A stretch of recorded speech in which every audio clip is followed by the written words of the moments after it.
네, 이번에는 애프터 이펙트의 가속과 감속에 대한 영향력 값을 조정해 줄 수 있는 그래프에 대해서 알아볼 건데요.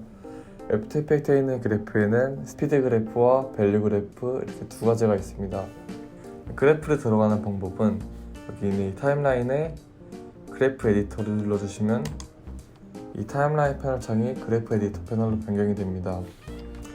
이 상태에서 이 두 레이어에 있는 이 키를 찍어준 값을 클릭을 해주시면은 이 키값 변화에 그래프가 표현이 되는데요.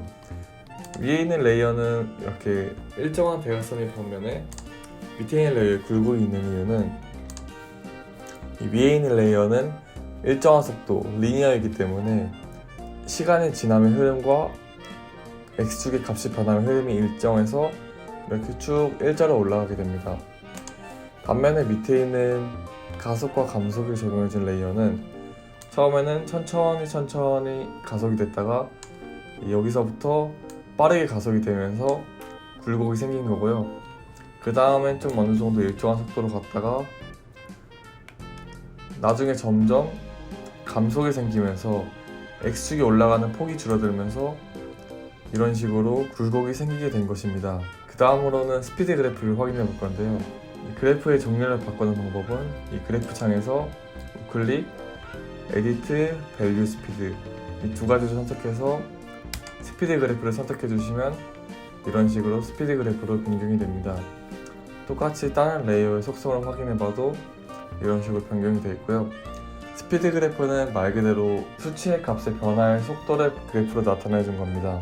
지금 여기에 있는 이 일정한 속도로 움직이는 리니어의 포지션은 지금 위에 있는 레이어의 포지션의 그래프로 확인해 보면은 1183.81픽셀 per second라고 되어 있습니다. 1초에 1183.81 픽셀의 속도로 이 수치가 변화한다는 뜻인데요. 지금 보시면은 쭉 일정한 속도 1183.81 픽셀의 속도로 계속 일정하게 움직이고 있습니다. 가로가 시간이고 이 위가 속도의 수치라고 생각하시면 되는데요. 쭉 일정한 속도로 갔다가 마지막에 도착하고 나서 다시 속도가 0이 됐다는 뜻의 그래프입니다.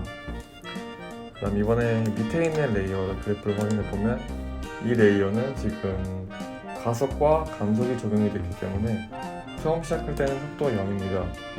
그 다음에 점점 이 레이어의 포지션 값이 변화하는 속도가 점점 빨라지면서 이 순간 최고 속도가 되고 그 다음에 다시 점점 느려지면서 마지막에 다시 속도가 0이 되는 이런 식의 그래프입니다.